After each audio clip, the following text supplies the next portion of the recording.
Sushant sir, കഴിഞ്ഞ ദിവസം Trump പറഞ്ഞ ഒരു വാർത്ത കേട്ട് ഞെട്ടിയിരിക്കുകയാണ് പല ലോകരാജ്യങ്ങളും. പ്രത്യേകിച്ച് യൂറോപ്യൻ രാജ്യങ്ങളൊന്നും ട്രംപിന്റെ ഭാഗത്തു നിന്ന് അത്തരമൊരു പ്രഖ്യാപനമോ പ്രസ്താവനയോ പ്രതീക്ഷിക്കുന്നേയില്ല.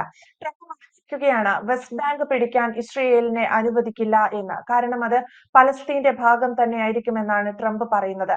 വാർത്ത കേൾക്കുന്ന ആർക്കും തോന്നും ട്രംപ് എന്താ ഇസ്രയേലിനോ അല്ലെങ്കിൽ നെതന്യാഹുവിനോ എതിരായി നിൽക്കുകയാണോ എന്ന്. യഥാർത്ഥത്തിൽ എന്താണ് സംഭവം പ്രശാന്ത് സാർ? ഡൊണാൾഡ് ട്രംപ് ഇസ്രയേലിനെ തള്ളിപ്പറയുകയാണോ നെതന്യാഹുവിനെ തള്ളിപ്പറയുകയാണോ? ഇത് ശരിക്കും പറഞ്ഞാൽ നമുക്ക് പരിശോധിക്കുമ്പം ഒരു ചതി ആരെ ചതിക്കുന്നു എന്നുള്ളതാണ് നമുക്കറിയാൻ പറ്റുന്നത്. അതൊരു ചതിയുണ്ട്. അതിനകത്ത് ഈ ഗാസ പിടിക്കാനോ അല്ലെങ്കിൽ ഈ പറയുന്നത് പോലെ കാര്യങ്ങൾ നടത്താനോ ഇടയ്ക്ക് വെടിനിർത്തലിന്റെ ഒന്നും ആവശ്യം ശരിക്കും ഉള്ള കാര്യത്തിൽ ഈ പാലസ്തീൻ അല്ലെങ്കിൽ ഈ പറഞ്ഞ ഇസ്രായേലിനോ ഒന്നും ആവശ്യമില്ല. ഗാസ പിടിക്കുന്നതിന് വേണ്ടി ഇസ്രായേലിന് വളരെ പെട്ടെന്ന് തന്നെ സാധിക്കും. വളരെ ഇത്ര ദീർഘമായിട്ട് മുന്നോട്ട് കൊണ്ടുപോകുന്നതിന് യുദ്ധം കൊണ്ടുപോകുന്നതിനുള്ള ആവശ്യമില്ല. ഇത് മിഡിൽ ഈസ്റ്റിലുള്ള അമേരിക്കയുടെ ചില താല്പര്യങ്ങളുടെ ഭാഗമാണ്. അതായത് പാലസ്തീൻ എന്ന് പറയുന്ന രാജ്യം ഇനി ഉണ്ടാകത്തില്ല എന്ന് വളരെ കൃത്യമായിട്ട് അത്തരത്തിലുള്ള രാജ്യത്തെ പറ്റി മറന്നേക്കൂ എന്നുള്ള രീതിയിലേക്ക് കഴിഞ്ഞ ദിവസം ഇസ്രായേൽ അവിടെ പറയുന്നു. ഇസ്രായേൽ അങ്ങനെ പറയുന്നത് നമ്മൾ കേട്ടതാണ്. ഐക്യരാഷ്ട്രസഭയിൽ ഇദ്ദേഹത്തിന്റെ പ്രസംഗത്തെ ബഹിഷ്കരിച്ചുകൊണ്ട് ഐക്യരാഷ്ട്രസഭയിൽ പലരും ഇറങ്ങിപ്പോകുന്നതും മാത്രമല്ല പാലസ്തീന് സ്വന്തം രാജ്യമാകണമെന്നുള്ളത് ഈ ഫ്രാൻസും അല്ലെങ്കിൽ മറ്റു ചില രാജ്യങ്ങളും ഇപ്പൊ പുതിയതായിട്ട് യൂറോപ്യൻ യൂണിയനിൽ നിന്ന് വന്നിട്ടുണ്ട്. അപ്പൊ നമ്മൾ വിചാരിക്കും യൂറോപ്യൻ യൂണിയനും നാറ്റോയ്ക്കും ഒക്കെ ഇത്തരത്തിൽ സ്വതന്ത്രമായിട്ടൊരു അഭിപ്രായം എടുക്കാൻ പറ്റുമോ, അല്ലെങ്കിൽ അമേരിക്കയ്ക്ക് അപ്പുറം ഒരു അഭിപ്രായം എടുക്കാൻ പറ്റുമോ എന്നൊക്കെയുള്ള രീതിയിലൊക്കെ നമുക്ക് ചർച്ച.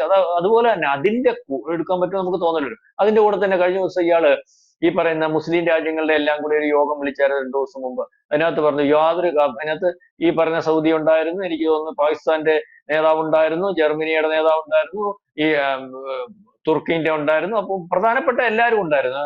ഇന്തോനേഷ്യ അല്ലെങ്കിൽ എല്ലാ പ്രധാനപ്പെട്ട രാജ്യങ്ങളുടെ തലവന്മാരുണ്ടായിരുന്നു. അതിനകത്ത് ചർച്ച ചെയ്തു, സംസാരിച്ചു. സംസാരത്തിനകത്ത് ഇദ്ദേഹം ഒരു ഉറപ്പ് കൊടുക്കുന്നുണ്ടായിരുന്നു, വെസ്റ്റ് ബാങ്ക് പിടിക്കാൻ ഇസ്രായേലിനെ നമ്മൾ അനുവദിക്കുന്ന ഒരു വിഷയമില്ല. അന്ന് അങ്ങനെ ഉറപ്പ് കൊടുത്തിട്ട് പുള്ളി വന്നു. അപ്പൊ ഇസ്രായേലിന്റെ പ്രധാനപ്പെട്ട മാധ്യമങ്ങൾ, ഇസ്രായേലിന് വരുന്ന അല്ലെങ്കിൽ അവിടുത്തെ ജനതയുടെ ഭാഗത്തു നിന്ന് അവരുടെ ജനങ്ങളുടെ വലതുപക്ഷ രാഷ്ട്രീയക്കാരുടെ പ്രത്യേക താല്പര്യം ഈ ആരോടും ചോദിക്കേണ്ട വെസ്റ്റ് ബാങ്ക് പിടിച്ചിരിക്കണം ഇസ്രായേൽ എന്നുള്ള രീതിയിലേക്കാണ് അവിടുത്തെ ഒരു വികാരം പുറത്തു വരുന്നത്. അപ്പൊ ഇതിനകത്ത് നമുക്ക് ഈ പാലസ്തീൻ എന്ന് പറയുന്ന ഒരു വൈകാരികമായിട്ടുള്ള പ്രശ്നമാണ്.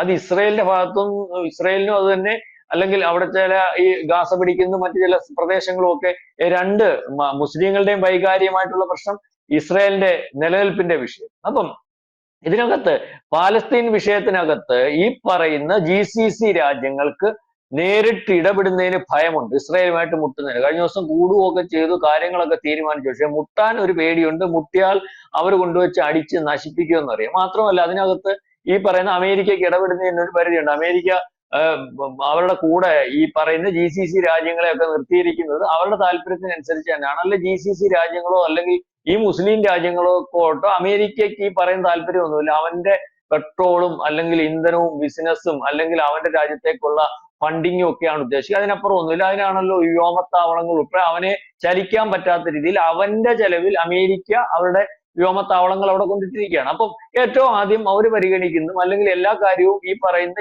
ഇന്നും നമുക്ക് വിശ്വസിക്കേണ്ടതെന്ന് പറഞ്ഞാൽ ഇസ്രായേലും അമേരിക്കയുമായിട്ടുള്ള ചർച്ച ഉണ്ടാവും. അപ്പം ഈ ഉറപ്പിന്റെ പുറത്ത്, ഈ ബാർഗൈന്റെ പുറത്ത് നമ്മൾ ആലോചിക്കുമ്പോൾ വലിയൊരു കാര്യം ഉണ്ട്, അല്ലെങ്കിൽ ഒരു ചതിയുണ്ട്. ഞാൻ ചോദിച്ചോട്ടെ, ഇപ്പൊ ഈ ഗാസയിലെ ജനങ്ങളെ തന്നെ അവിടുന്ന് നിരന്തരം ഈ ഡ്രോണുകൾ ഉപയോഗിച്ചും അല്ലെങ്കിൽ ലഹരികൾ ഉപയോഗിച്ചും അവിടുന്ന് ഒഴിഞ്ഞു പോകണമെന്ന് പറഞ്ഞു. ഒഴിഞ്ഞു പോകുന്നതിന് മറ്റു രാജ്യങ്ങളിലെ അടച്ചിരിക്കുകയാണ്. ഈ രാജ്യത്തെ ജനങ്ങളെ കൊന്നൊടുക്കുന്ന അല്ലെങ്കിൽ ഈ ഒരു പരിധിയില്ല, അല്ലെങ്കിൽ അവിടെ കാണിക്കുന്ന ക്രൂരതയ്ക്ക് നമുക്ക് ജനത്തിന്റെയും കുട്ടികളുടെയും കരച്ചിലിനകത്ത് നമുക്ക് ന്യായമൊന്നുമില്ല. അവർക്ക് ആ പ്രദേശം പിടിച്ചിരിക്കേണ്ടതായിട്ട് അവിടെ സുരക്ഷാ ഭീഷണി ഉണ്ട് എന്നുള്ളത് ഇസ്രായേലിന്റെ ഭാഗം എന്ന് പറയുമ്പോൾ തന്നെ അവിടെ നടക്കുന്ന ഈ അതിക്രമത്തിനകത്ത് നമ്മൾ നോക്കുമ്പോൾ നമുക്ക് വളരെ കഷ്ടമാണ്. നിരപരാധികളാണല്ലോ മരിച്ചുകൊണ്ടിരിക്കുന്നത്.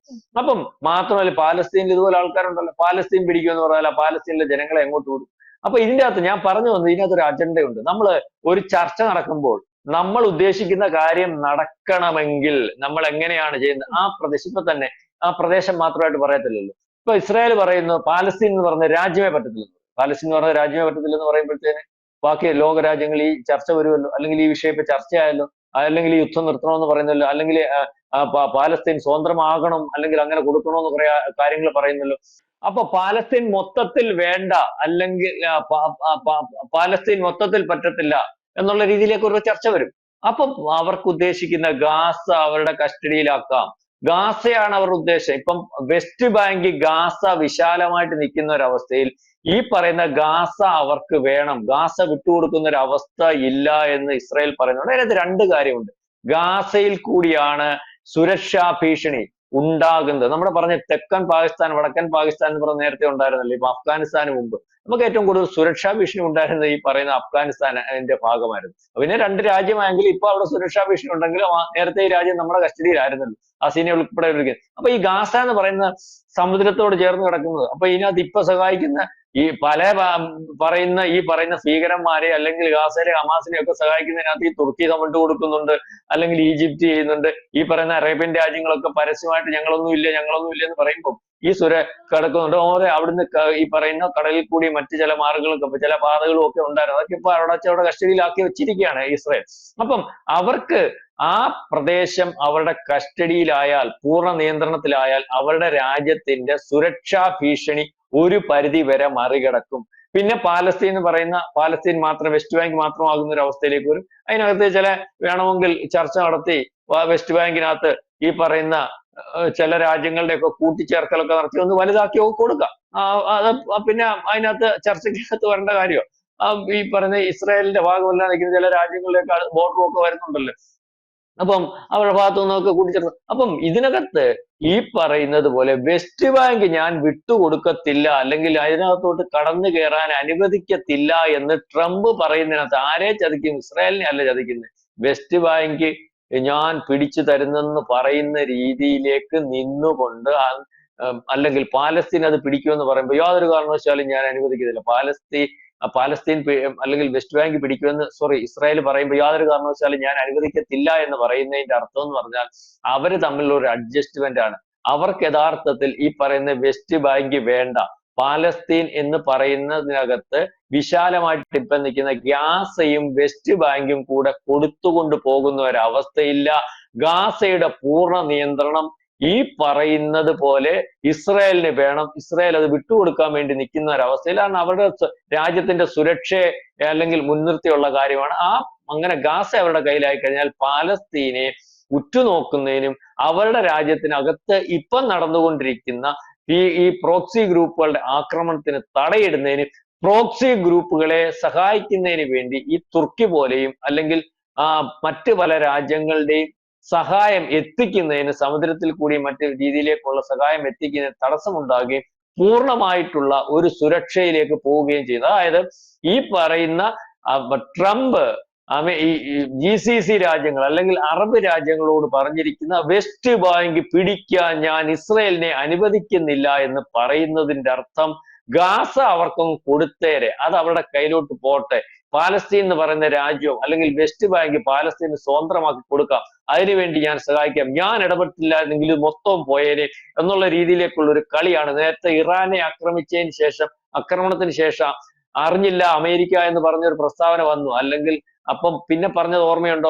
പ്രസ്താവനത്തിൽ കൂടി ഈ പറയുന്ന ഇസ്രായേലിന്റെ വക്താക്കൾ എല്ലാം ഞങ്ങൾ അറിഞ്ഞുകൊണ്ടായിരുന്നു, ഞങ്ങളുടെ ഒരു ഓപ്പറേഷൻ ആയിരുന്നു, ഞങ്ങൾക്ക് തയ്യാറെടുപ്പിന് വേണ്ടിയായിരുന്നു ഈ ഇടയ്ക്ക് ഒരു ഇത്ര ദിവസത്തെ ഇടവേള ചോദിച്ചത്, അമേരിക്കയോട് അറിഞ്ഞുകൊണ്ടാണ്. ഇതുപോലെ തന്നെയാണ് ഇപ്പൊ ഇസ്രായേലിൽ നടക്കുന്നത്. ഇസ്രായേലിനകത്ത് ഇസ്രായേലിന്റെ ഉദ്ദേശം ഗാസ പൂർണ്ണമായിട്ടും പിടിക്കുക എന്നുള്ളത് തന്നെയാണ്. അതാണ് പാലസ്തീൻ എന്ന് പറയുന്ന രാജ്യത്തെ മറന്നേക്കുന്ന ഒരു രീതിയിലേക്കുള്ള ഒരു സംസാരം. അതിന്റെ കൂടെ വെസ്റ്റ് ബാങ്ക് വിട്ടുകൊടുക്കുന്ന വിഷയമില്ല എന്ന് പറഞ്ഞാൽ ഈ ചർച്ചയിൽ ഇനി ഗാസ എന്ന് പറയുന്ന ഒരു സ്പോട്ട് വിട്ടുകൊടുത്തുകൊണ്ട് യുദ്ധം അവസാനിപ്പിച്ച് പോകുന്ന ഒരവസ്ഥയിലേക്ക്, അല്ലെങ്കിൽ അത്തരത്തിലൊരു തീരുമാനത്തിലേക്ക് അമേരിക്കയും ഒരുപക്ഷെ ഇസ്രായേലും കൂടി തീരുമാനിച്ചിട്ടുള്ള ഒരു ഒത്തുകളിയാണ്. അതിന് യഥാർത്ഥത്തിൽ ചതിപറ്റാൻ പോകുന്നത് അല്ലെങ്കിൽ ഈ പറയുന്ന ഇസ്ലാമിക രാജ്യങ്ങൾക്കാണ്. ഇസ്ലാമിക രാജ്യങ്ങൾ ചതിപറ്റാനൊന്നുമില്ല. ഈ പാലസ്തീൻ വിഷയം അവരുടെ രാജ്യത്ത് ഒരു വൈകാരിക വിഷയം, ഞാൻ മുമ്പ് പറഞ്ഞത് വെസ്റ്റ് ബാങ്ക് പിടിക്കണമെന്ന് ഇസ്രായേലിനകത്തുള്ള വൈകാരികമായിട്ടുള്ള ജനങ്ങളുടെ ഇടയിൽ ഒരു വിഷയം ഉണ്ടെന്ന് പറഞ്ഞ പോലെ പാലസ്തീൻ വിഷയം ഈ അറബി രാജ്യങ്ങൾക്ക് ഒരു വൈകാരിക വിഷയം. അപ്പം അവിടുത്തെ ഭരണാധികാരികൾക്ക് എന്തുകൊണ്ട് നിങ്ങൾ പാലസ്തീന്റെ വിഷയത്തിൽ ഇടപെടുന്നില്ല എന്ന് ചോദിക്കുമ്പോൾ ഈ പറയുന്നത് പോലെ അതിനകത്ത് ഇടപെടുന്നു എന്ന് കാണിക്കുന്നതിന് വേണ്ടി, അല്ലെങ്കിൽ ഞങ്ങൾക്ക് ഇടപെടാതിരിക്കാൻ പറ്റത്തില്ല, ഞങ്ങളുടെ രാജ്യത്ത് നിലനിൽപ്പുണ്ടാകത്തില്ല എന്ന് പറഞ്ഞുകൊണ്ട് ഈ രാജ്യത്തലവന്മാർ ഒരുപക്ഷെ അമേരിക്കയെ സമീപിക്കുമ്പോൾ ഇത്തരത്തിലുള്ള നീക്കത്തിൽ കൂടെ അമേരിക്കൻ പ്രസിഡന്റിനും അല്ലെങ്കിൽ ഈ അഡ്ജസ്റ്റ്മെന്റിൽ കൂടി ഈ പറയുന്ന അറേബ്യൻ രാജ്യങ്ങൾക്കും രക്ഷപ്പെടാം. പാലസ്തീൻ എന്ന വിഷയത്തിൽ അല്ലെങ്കിൽ ഗാസ എന്ന താല്പര്യം ഇസ്രായേലിനെ സംരക്ഷിച്ചു കൊടുക്കുന്നതിന് വേണ്ടി അമേരിക്കയ്ക്ക് സാധിക്കുകയും ചെയ്യും. അത്തരത്തിലുള്ള ഒരു നീക്കമാണ് നടക്കുന്നത്.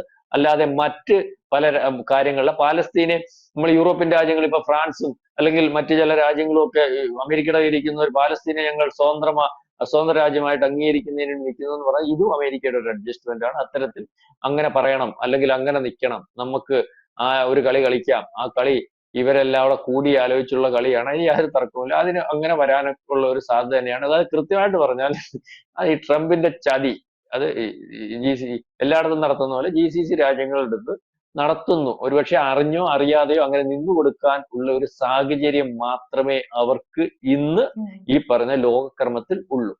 അതാണ് ട്രംപിന് എന്ത് സംഭവിച്ചു എന്ന് ചോദിച്ചാൽ, ട്രംപ് ഒരു വലിയ കളി നടത്തുകയാണ്. അത് ഇസ്രയേലും നെതന്യാഹുവും ഒക്കെ അറിഞ്ഞുകൊണ്ടാണ്, GCC രാജ്യങ്ങൾ അറിഞ്ഞുകൊണ്ട് അതിന് നിന്നു കൊടുക്കുക എന്നതാണ് പ്രശാന്ത് സാറ് പറഞ്ഞതുപോലെ അവർക്ക് മുന്നിലുള്ള ഒരു ഏക വഴി എന്ന് പറയുന്നത്. ഗാസയെ കൃത്യമായി സംരക്ഷിച്ചുകൊണ്ട് ഇസ്രയേലിന്റെ കയ്യിലേക്ക് വെച്ചു കൊടുക്കുക, അതിന് വെസ്റ്റ് ബാങ്കിനെ ഒരു ആയുധമാക്കി GCC രാജ്യങ്ങൾക്ക് മുന്നിലേക്ക് നീട്ടിയെറിയുകയാണ് ട്രംപ് ചെയ്യുന്നത്. വ്യക്തമാണ്. Thank you Prashanth sir. കൂടുതൽ വാർത്തകളും വിശേഷങ്ങളും നിങ്ങളിലേക്ക് എത്താൻ ABC മലയാളം സബ്സ്ക്രൈബ് ചെയ്യുക, ബെൽ ബട്ടണും അമർത്തുക.